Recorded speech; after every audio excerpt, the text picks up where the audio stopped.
Bismillahirrahmanirrahim. Assalamualaikum warahmatullahi wabarakatuh.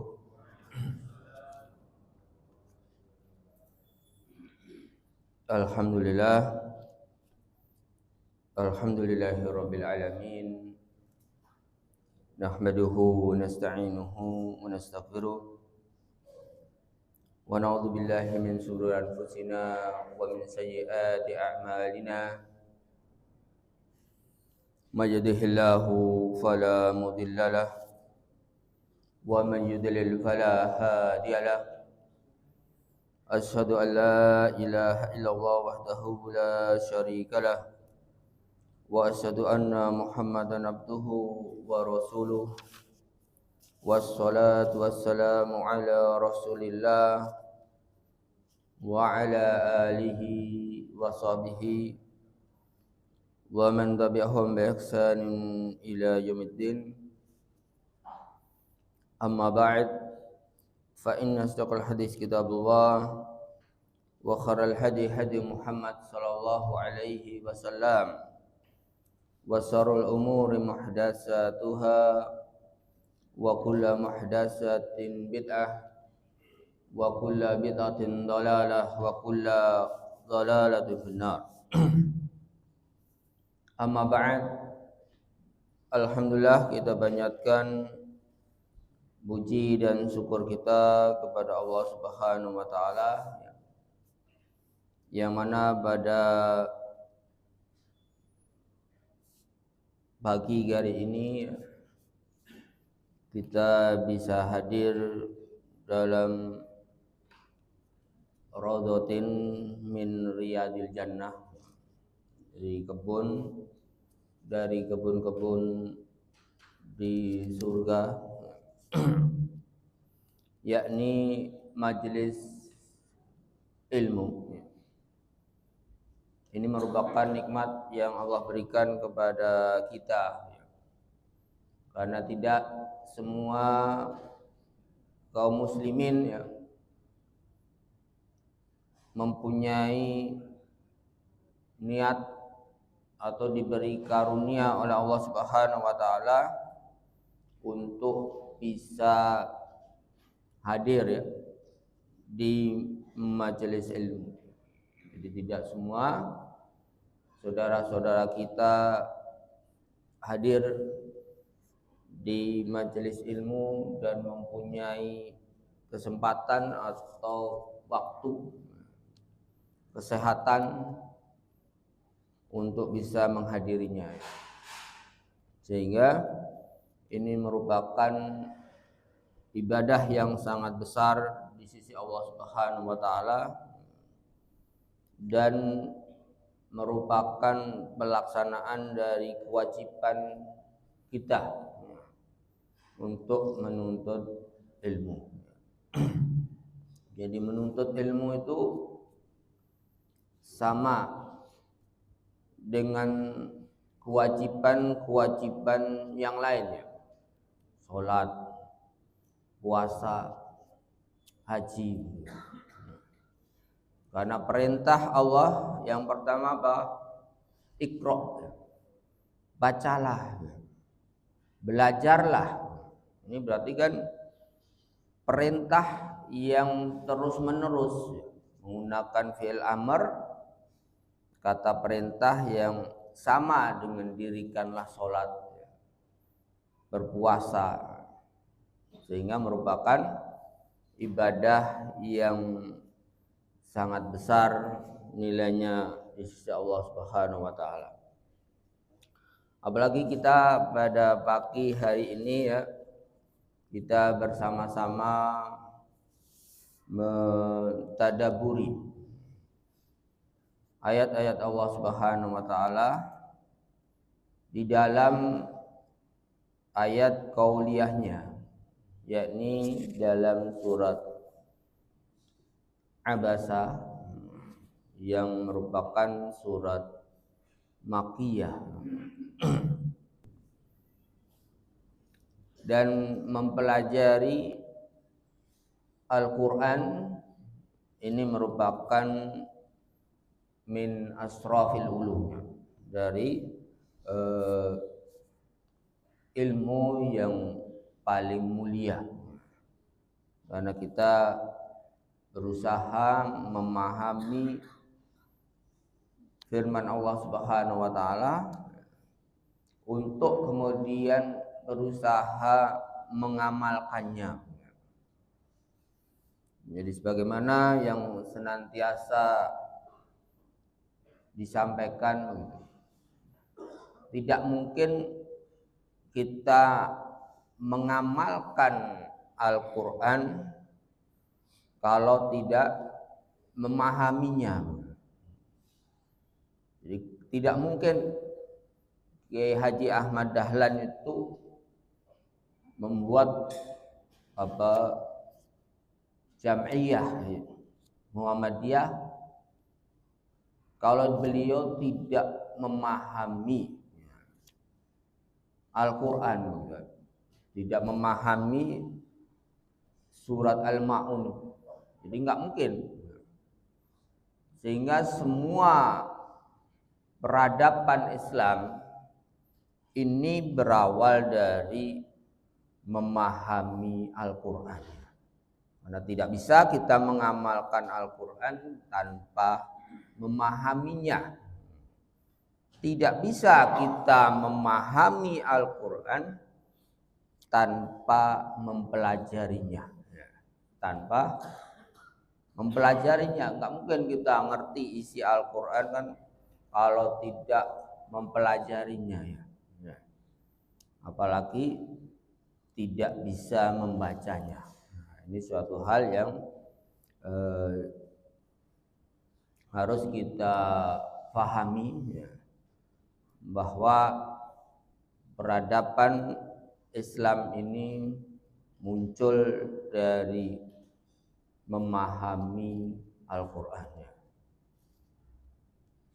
Para jamaah sholat subuh yang berbahagia, jadi salah satu surat yang sering dihafal oleh anak-anak kita dari juz amma, yakni surat Abasa ini.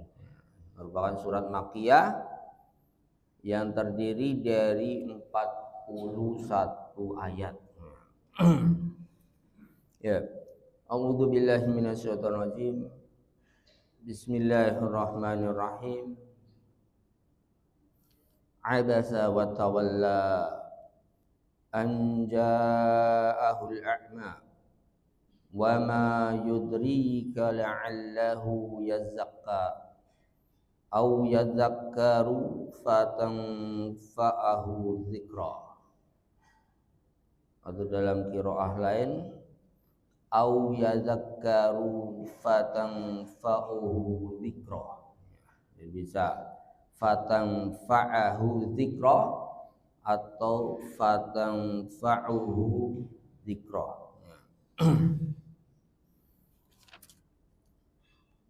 Amma man istaghna fa anta lahu tasadda wa ma 'alaika alla yazakka wa amma man ja'aka yas'a wa huwa yakhsha fa anta 'anhu talaha. Jadi para ahli tafsir ini bersepakat bahwa asbabun nuzul, ya, sebab turunnya surat ini adalah ketika Rasulullah SAW mengumpulkan pembesar Quraisy, pemimpin mereka, untuk mengajak mereka masuk ke dalam Islam. Kemudian datanglah orang yang buta, sahabat Nabi Abdullah bin Umi Maktum datang.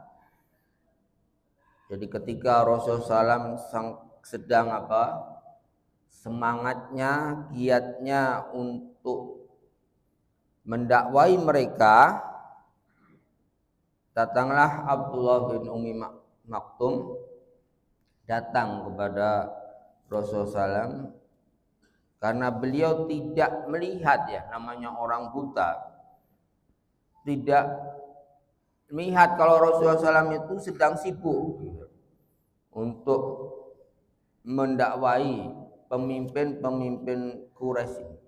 Ya. Beliau mengatakan, Abdullah bin Ummi Maktum ini apa? Ajarilah aku Al-Quran, alimni. Terus begitu tidak diacukan, beliau terus mengatakan, ajari aku. Karena beliau tidak melihat ketika Rasulullah SAW sibuk, ya. Maka Rasulullah SAW tidak suka, jadi abasa, bermuka masam dan memalingkan wajahnya dari Abdullah bin Ummi Maktum.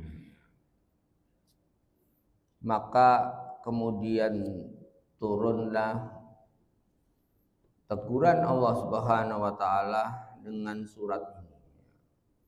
Abasa wa tawalla. Dia yang bermuka masam, wa tawalla, dan memalingkan wajahnya. Jadi Allah Subhanahu wa taala memberi pelajaran kepada kita. Di dalam ayat ini Allah tidak langsung menegur beliau, engkau bermuka masam dan engkau memalingkan wajahmu. Tidak menggunakan kalimat abasta wa tawallaita. Jadi juga menunjuk langsung itu. Ketika menegur Rasulullah SAW, Allah tidak menegur langsung, kamu itu bermuka masam dan memalingkan wajah. Tidak, tapi menggunakan bentuk orang ketiga, ya, abasa wa tawalla. Dia yang telah bermuka masam dan wa tawalla, memalingkan wajahnya. Jadi sebuah pelajaran bahwa menegur orang itu enggak harus menunjuk orangnya begitu, ya. Oh, kamu itu jangan begini. Tidak. Tapi ini menggunakan orang ketiga. Oh, dia itu seperti ini. Dia itu seperti ini. Jadi tidak menunjuk orangnya. Kadang kalau menunjuk orangnya kan orangnya bisa jadi dia apa? Sakit hati begitu. Enggak enak. Tapi Allah memberikan pelajaran kepada kita, menegur orang itu tidak langsung, tapi dia yang telah bermuka masam dan tawalla, berpaling. Ketika apa? Anja'ahul a'ma, ketika datang seorang buta. Wa ma yudrika la'allahu yazakka, dan tidaklah dia mendapati la'allahu yazakka, mungkin dia yazakka. Yazakka di sini bermakna membersihkan diri. Membersihkan diri dari apa? Bisa jadi dia ini datang untuk membersihkan dirinya dari kebodohan, bertanya tentang ilmu kepadamu, atau membersihkan dirinya dari kesyirikan sehingga bertanya kepadamu tentang ilmu tauhid ini. Jadi membersihkan diri, ya, zakah ini bisa jadi mempunyai makna membersihkan dari kebodohan, membersihkan dari kesyirikan, membersihkan dari dosa sehingga dia ingin bertobat. Jadi ini menunjukkan apa? Allah menunjukkan bahwa orang yang buta ini ikhlas begitu. Dia sangat ikhlas ketika datang kepada Rasulullah SAW. Jadi Allah membukakan hati dengan ayat ini bahwa ini loh orang buta ini ikhlas, sangat ikhlas. Dia itu datangnya bukan karena materi, bukan karena harta, bukan dia minta-minta, mengemis tidak, tapi dia bayar zakat, ingin dia itu membersihkan dirinya dari dosa, dari kebodohan, dari kesirikan, dari kebid'ahan, dari kemaksiatan, segala sesuatu yang mengotori kalbunya. Dia sangat ikhlas begitu ya. Maka kalau dia tidak ikhlas, orang buta ini misalnya hanya ingin uang misalnya, maka tidak akan ada surat ini. Karena Allah mengetahui bahwa orang yang datang ini orang yang ikhlas, maka turunlah ayat ini. Kalau ini yang datang itu orang buta, pengamen, nggak akan turun ayat ini ya. Dia hanya ingin duit, gitu. Bukan ingin ilmu agama, tidak. Makanya Allah langsung menegur dengan surat ini. Ya. Jadi karena belum tentu yang kamu hadapi tadi kan pejabat-pejabat Quraisy itu ikhlas akan menerima Islam ini, tidak, belum tentu. Tapi Allah menunjukkan ini loh orang yang ikhlas itu. Dia datang walaupun buta, tapi hatinya ikhlas untuk menuntut ilmu, ya, untuk membersihkan dirinya dari dosa. Maka utamakanlah begitu. Jangan bermuka masam, jangan berpaling darinya. Di sini menunjukkan bahwa seorang Allah tidak memandang ya, bagaimana dalam hadis yang lain, Inna Allaha la yanduru ila suwarikum wa alwanukum. Allah tidak melihat fisik kalian, fisik mereka kalian dan warna kulit kalian. Walakin yanduru ila qulubikum. Allah tidak melihat bahwa ini buta apa tidak. Ini pendek, tinggi, hitam, putih, cantik, jelek, tidak. Pejabat atau bukan, tidak melihat, tapi ya zakah. Allah melihat kolbunya, bahwa orang yang buta ini ikhlas datang kepada Rasulullah SAW bukan karena yang lain, tapi karena agamanya. Nah, ini menunjukkan, memberikan faedah kepada kita bahwa kemuliaan seseorang itu bukan tergantung dari status sosial. Tidak. Di hadapan Rasulullah kan pejabat. Rasulullah menghadapi para pejabat, pembesar Quraisy. Tidak, ini bukan lebih mulia daripada Abdullah Umi Maktum tadi kan, yang hanya buta, miskin. Ya. Jadi ukuran kemuliaan seseorang itu bukan dari status sosial, kondisi fisiknya. Nah, ini menunjukkan di sini bahwa Allah tidak melihat disabilitas. Jadi ketika pemerintahan modern ini sekarang baru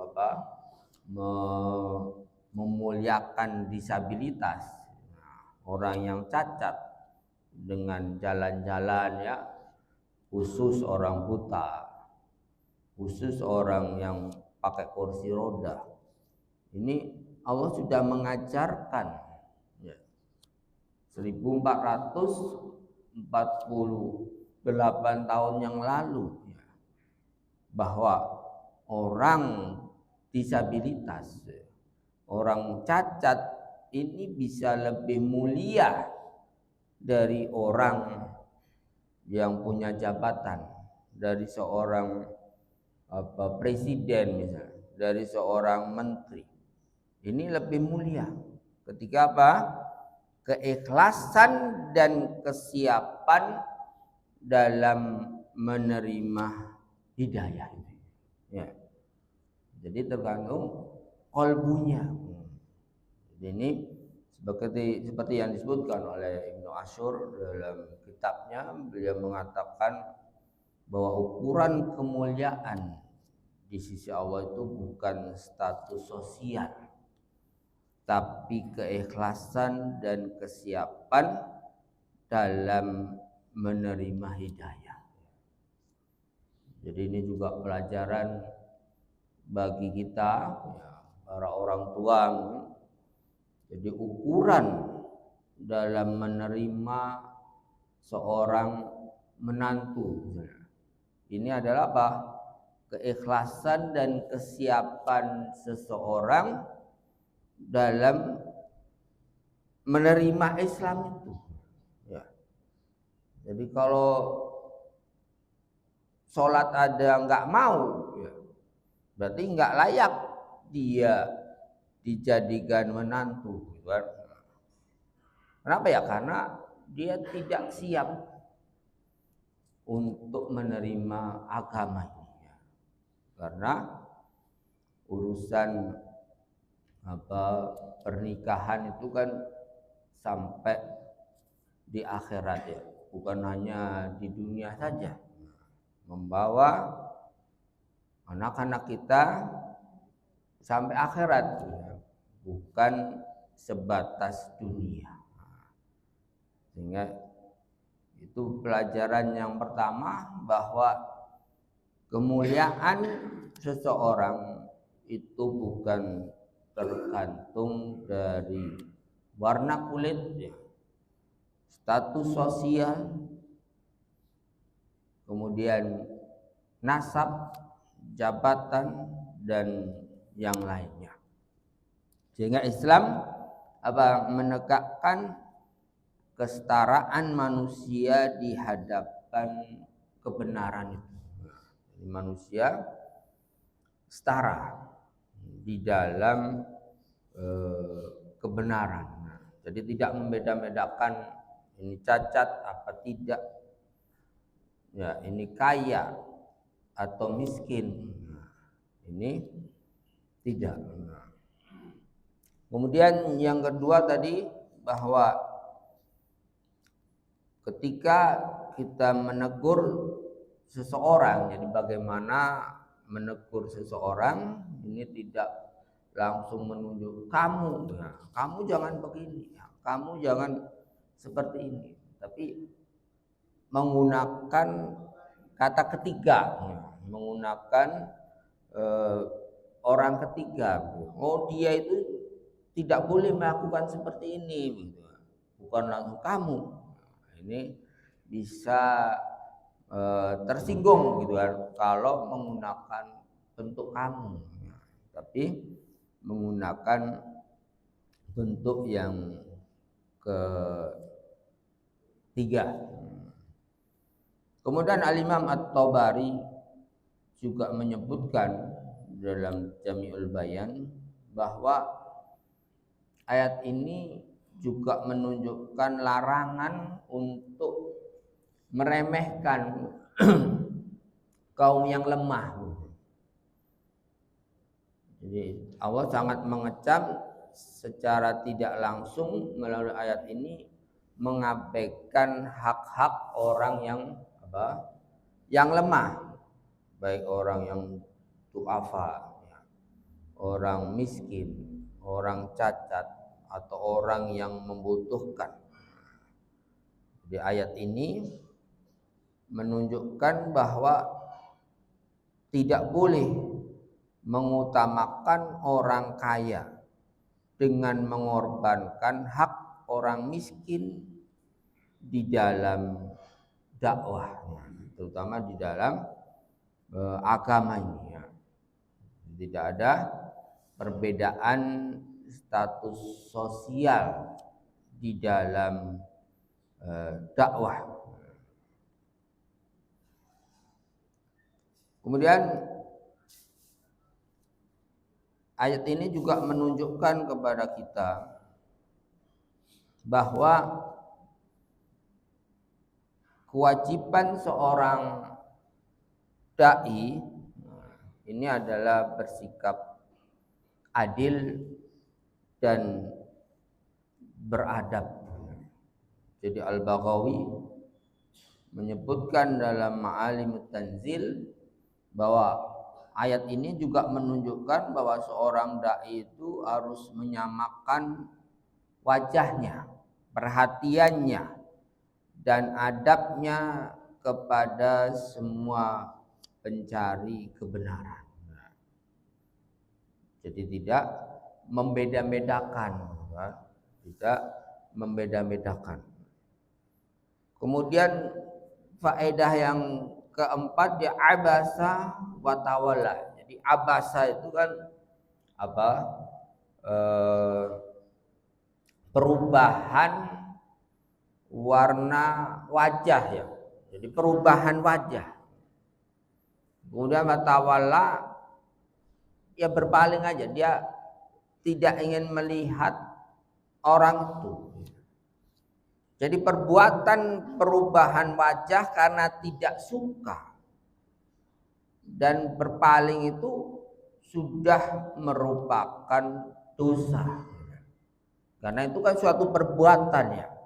Jadi walaupun menyembunyikan wajahnya, tapi ketika ada perubahan mimik wajah, tidak suka, nyinyir misalnya, ini suatu dosa. Jadi bentuk-bentuk nyinyiran, bentuk apa, baik dengan wajahnya atau bibirnya misalnya, menunjukkan tidak suka, ini satu dosa ketika itu bertentangan dengan syariat, menyinyiri orang yang sholat, menyinyiri orang yang menutup aurat misalnya, menyinyiri orang yang datang ke pengajian misalnya. Pokoknya merasa tidak suka dengan orang yang berbuat baik. Ketika di rumahnya ada azan misalnya, di samping masjid rumahnya, dia ada merasa terganggu dengan azan itu, maka ini satu dosa. Jadi sudah merasa oh ini azan ini ganggu sekali. Lagi enak-enak tidur, azan, merasa nggak suka begitu. Walaupun dia tidak diungkapkan, dia hanya nyinyir saja. Ini ganggu saja. Ini suatu dosa. Maka Allah langsung menegur Rasulullah SAW hanya karena apa? Hanya karena perubahan rona wajah saja kan? Ya. Hanya berpaling dari seseorang, Allah langsung menegur Rasulullah SAW. Karena itu suatu dosa. Terhitung satu dosa. Yang tidak terhitung satu dosa itu kan ketika disembunyikan di dalam kolbunya, dalam hatinya itu bukan menjadi dosa. Tapi ketika sudah dinampakkan tidak suka dengan wajahnya, dengan nyinyirannya, dengan WA-nya misalnya, WA nyinyir di medsos misalnya, menyinyiri sesuatu yang ada dalam syariat misalnya, maka ini satu dosa ya. Makanya ini pelajaran bagi kita harus menjaga jangan sampai menunjukkan sesuatu yang itu mungkin bisa menyinggung orang lain, walaupun hanya karena perubahan wajah begitu kan, atau bibirnya senyumnya sinis misalnya, ini satu dosa. Kenapa ya? Karena sudah terhitung satu dosa ini sudah mengungkapkan sebuah perbuatan, kan? Dengan tetangganya tidak suka, walaupun tidak diomongkan, tapi dia sudah sinis, kan? Dengan wajahnya ataupun bibirnya, senyumnya, maka merupakan dosa. Ini suatu pelajaran bagi kita, ya, agar kita berhati-hati. Jadi bagaimana Allah Subhanahu wa taala dalam ayat ini menjaga akhlak Rasulullah SAW. Jadi menunjukkan perhatian Allah kepada Rasulnya agar Rasulullah SAW itu terus di dalam akhlak yang mulia. Jadi kesalahan sekecil ini langsung mendapatkan teguran, ya. Ini menjadi teladan bagi kita. Sehingga setelah kejadian ini Rasulullah SAW senantiasa memuliakan Abdullah bin Umi Maktum. Ya. Jadi ketika dia datang, ya langsung menyambutnya dengan baik, begitu. Ada yang perlu dibantu?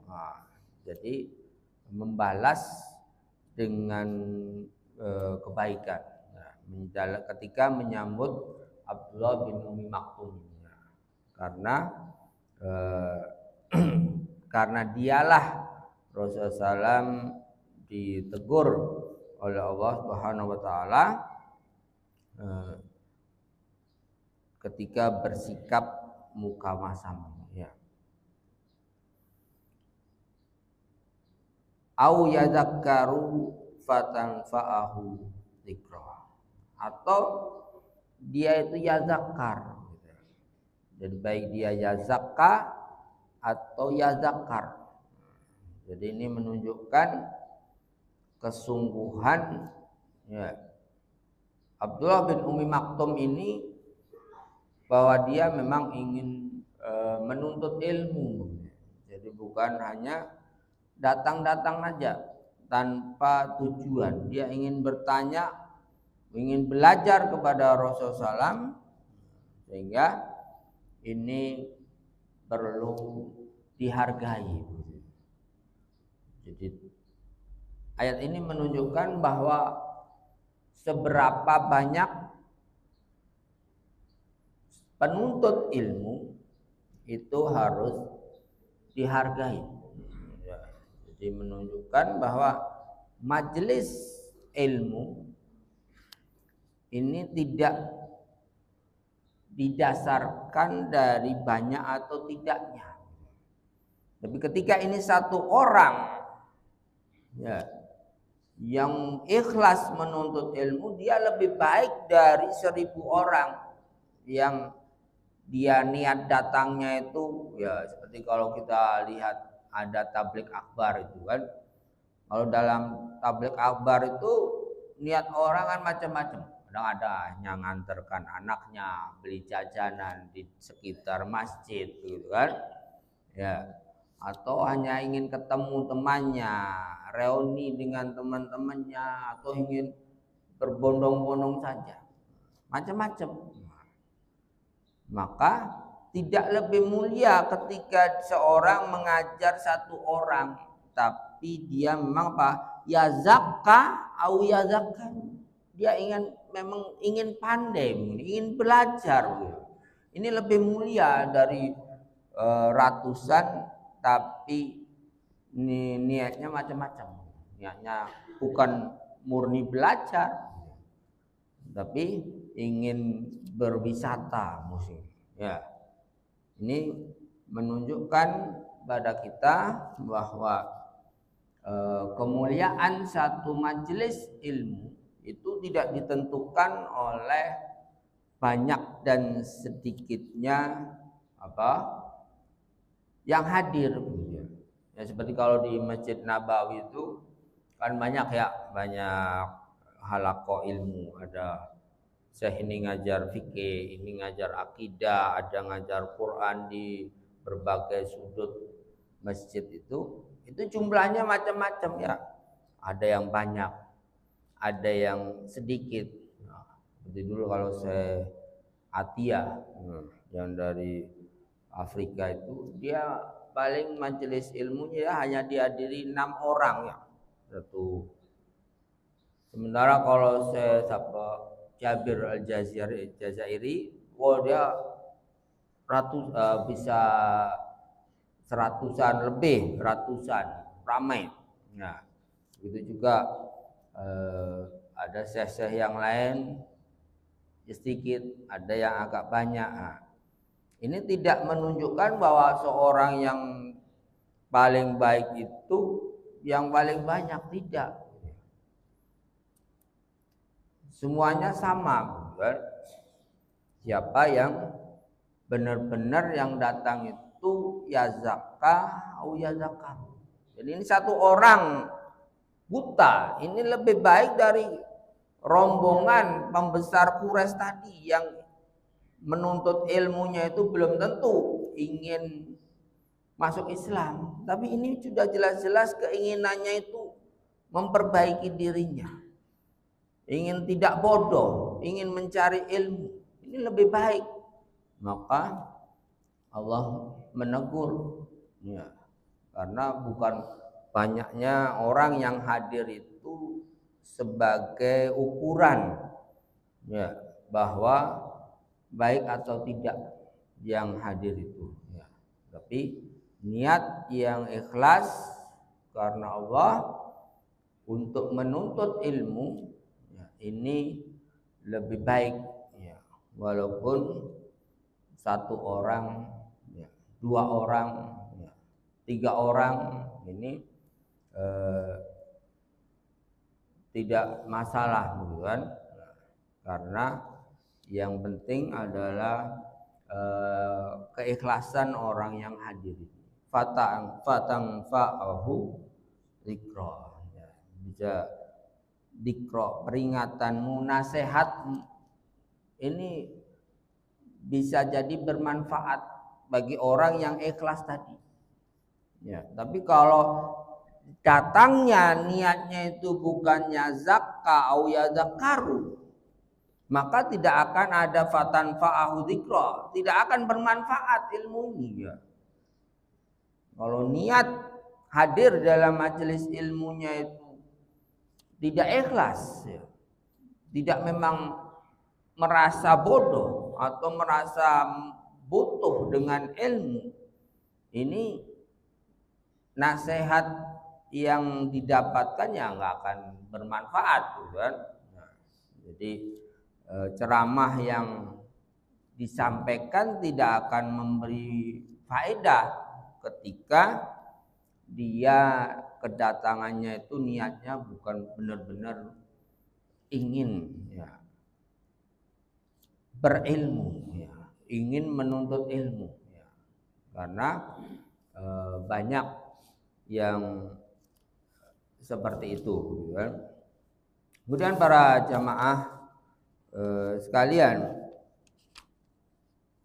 bahwa ini adalah merupakan metode tarbiyah ilahiyah. Jadi metode tarbiyah dari Allah Subhanahu wa taala, bagaimana seorang itu bersikap terhadap mat'u ya, bersikap pada orang yang ingin duduk dalam majelis ilmu. Kemudian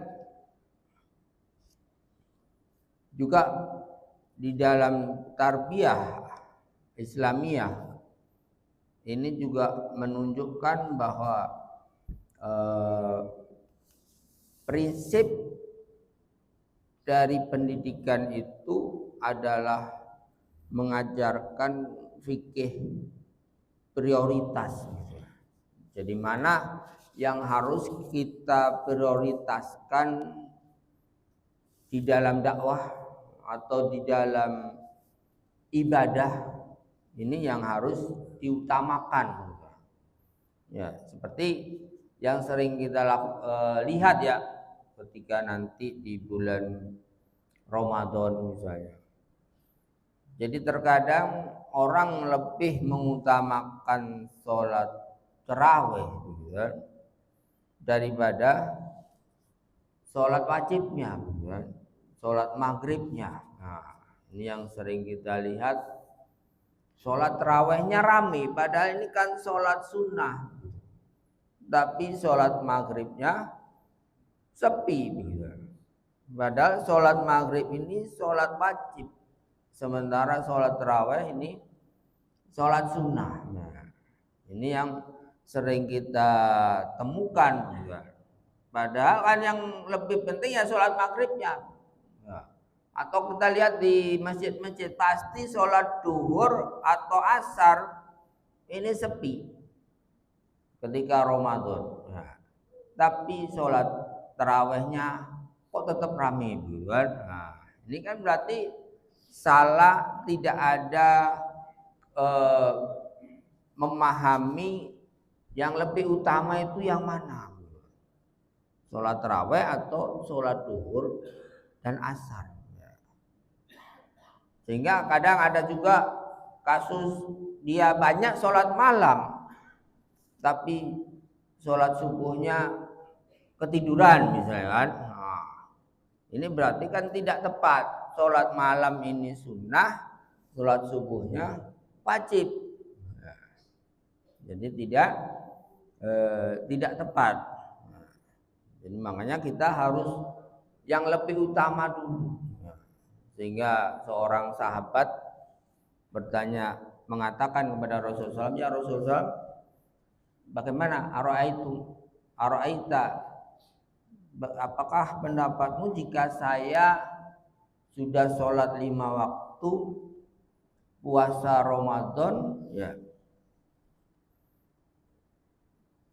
apakah saya akan masuk surga dan saya tidak akan menambah sedikit pun? Ya, jelas kalau puasa, jelas zakat, fitrah, ini jelas ya. Dan aku tidak menambah sedikit pun, apakah aku akan masuk surga? Iya, ya. Pokoknya sudah sholat 5 waktu, puasa Ramadan, terus bayar zakat fitrah, ya, haji jika mampu, pokoknya yang wajib saja, iya, dan tidak menambah sedikit pun. Nah, ini memberitahukan kepada kita bahwa yang penting itu yang wajib dulu, gitu kan? Yang wajib diselesaikan, baru kemudian yang sunnah. Jadi kadang masyarakat masih lebih mengutamakan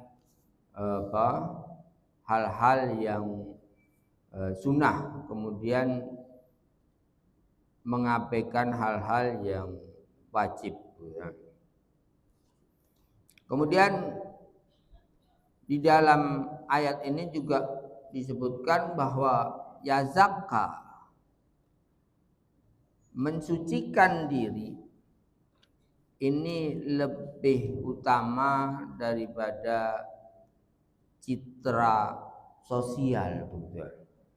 Jadi bahwa keinginan untuk faham agama, keinginan untuk tidak jatuh ke dalam dosa, keinginan untuk membersihkan dirinya, ini lebih utama dari membentuk citra sosial.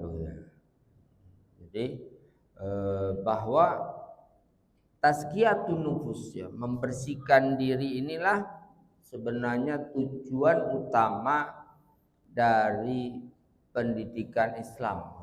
Karena dakwah itu bukan membangun pencitraan. Nah, jadi ini menunjukkan ayat ini juga mencela pencitraan.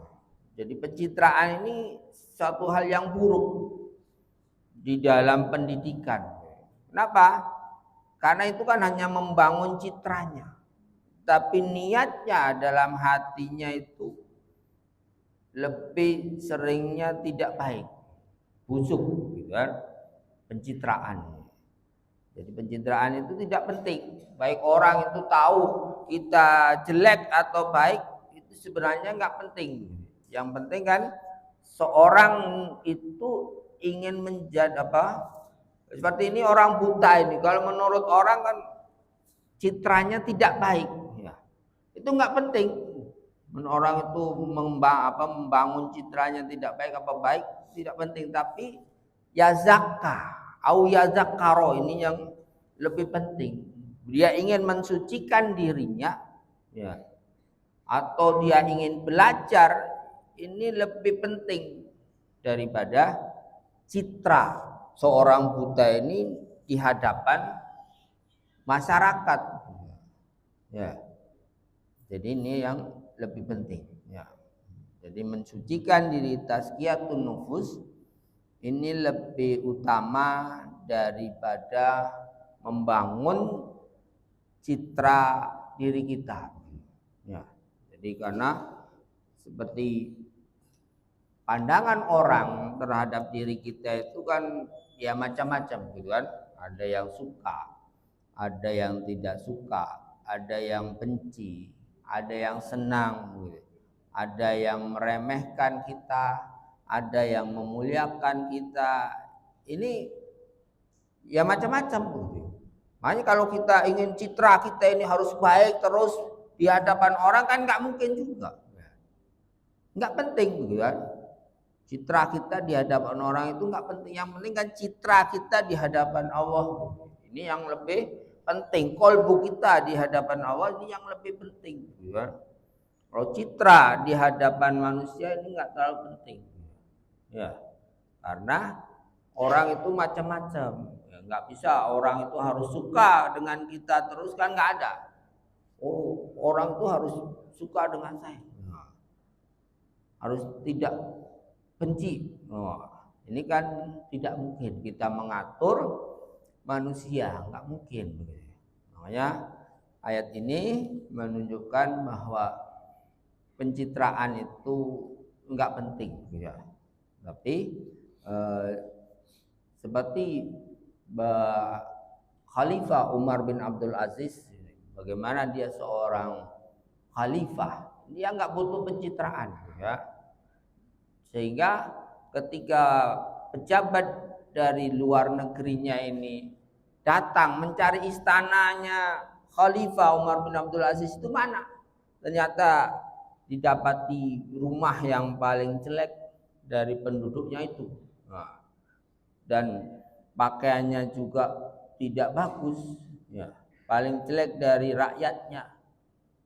Ini tidak penting bagi Umar bin Abdul Aziz pencitraan dia itu harus citranya rapi, ya, terus agung dan terhormat, tidak penting. Nah, karena dia mengutamakan rakyatnya dan membersihkan kolbunya, sehingga bagi dia nggak penting pencitraan, nggak penting istrinya pakai tas Hermes, ya, nggak penting, gitu.